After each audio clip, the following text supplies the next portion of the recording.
On অর্থও পড়ে, above অর্থও পড়ে, ওভার অর্থও পড়ে। তাহলে আমরা কোনটা আসলে কোথায় ব্যবহার করব? আমাদের মধ্যে নানা রকম দ্বিধা তৈরি হয়। আর তাছাড়া বর্তমানে এই তিনটা প্রিপজিশন অনেক বেশি ব্যবহৃত হয়।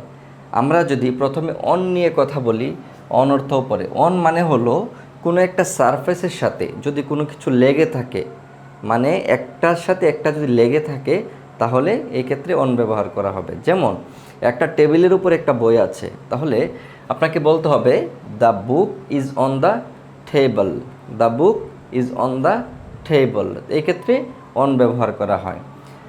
তাছাড়া আরেকটা উদাহরণ যদি আমরা বলি, দ্য ফোন, মানে ফোনটা রেকের উপরে আছে, the phone is on the rack, রেকের উপর ফোনটা আছে, তার মানে রেকের সাথে কিন্তু ফোনটা লেগে আছে, তাহলে আমরা এই ক্ষেত্রে অন ব্যবহার করব। মোট কথা, কোনো কিছুর সাথে যদি কোনো কিছু লেগে থাকে, কোনো কিছুর উপরে যদি কোনো কিছু লেগে থাকে, এই ক্ষেত্রে আমরা অন ব্যবহার করব। এবার আসি আমরা অ্যাবাভ নিয়ে। অ্যাবাভ হলো উপরে, কিন্তু এটা হলো নির্দিষ্ট একটা, মানে মাথার উপরে যদি কোনো একটা নির্দিষ্ট জায়গায় অবস্থান করে কোনো মুভিং না থাকে। বিষয়টা খেয়াল রাখতে হবে যে আমার মাথার উপরে ফ্যান আছে, কোনো মুভিং নাই, মানে মোশন নাই, এই ক্ষেত্রে অ্যাবাভ ব্যবহার করা হবে। যেমন the fan is above my head, আমার মাথার উপরে ফ্যানটি আছে। খেয়াল রাখতে হবে যদি এই ক্ষেত্রে আবার মোশন থাকে কোনো কিছু, তখন কিন্তু আবার ওভার হয়ে যাবে। তাহলে অ্যাবাভ কি হইতে পারে? যেমন the sun is shining above the mountain, মানে পাহাড়ের উপরে এই সূর্য কী করছে? আলো দিচ্ছে। তো এই ক্ষেত্রে মানে কোনো কিছুর উপরে যদি থাকে, তাহলে এই ক্ষেত্রে অ্যাবাভ ব্যবহার করা হবে। যেমন আপনার মাথার উপরে বেশ খানিকটা উপরে একটি ফ্যান আছে, তারপর অন্য যে কোনো কিছু যদি থাকে, এক্ষেত্রে আমরা অ্যাবাভ ব্যবহার করব। পর আমাদের মাথার উপরে আকাশ আছে, আকাশের কিন্তু নর্মালি আমরা মুভিং দেখি না, তাহলে এটা হবে কি? The sky is on my head. এই হলো বিষয়। তাহলে আমরা অন শিখলাম, অ্যাবাভ শিখলাম, ওভার। ওভার হইল কোনো একটা জিনিসের গতিশীল অবস্থা।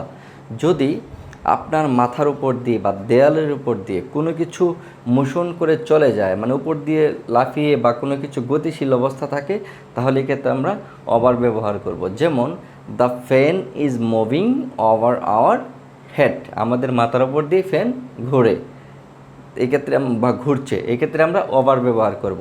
তারপর আমরা যদি আবার বলি the dog jumped over the wall, মানে কুকুরটি মানে ওয়ালের উপর দিয়ে লাফিয়ে চলে গেল, এই ক্ষেত্রে আমরা ওভার ব্যবহার করব। আমরা অ্যাট আ গ্ল্যান্স বিষয়টা আরেকটু ক্লিয়ার করি। অন হলো কোনো কিছুর সারফেসের উপরে লেগে থাকবে, আর অ্যাবাভ হলো নির্দিষ্ট একটা জায়গায় কোনো মোশন থাকবে না, উপরে থাকবে, আমাদের মাথার উপর সাথে উপরে হইতে পারে, কোনো দেয়ালের উপর কোনো একটা দেয়াল ঘুরি হইতে পারে, তাহলে আমরা এক্ষেত্রে অ্যাবাভ ব্যবহার করব। আর ওভার হইল কোনো মাথার উপর দিয়ে বা কোনো দেয়ালের উপর দিয়ে বা কোনো একটা টেবিলের উপর দিয়ে যদি কোনো কিছু মোশন করে চলে যায়, গতিশীল অবস্থা থাকে, তখন আমরা ওভার ব্যবহার করব। আশা করি ছোট্ট একটা ক্লাসটি আপনারা খুব ভালো করে বুঝতে পেরেছেন। আসসালামু আলাইকুম রহমতুল্লাহ।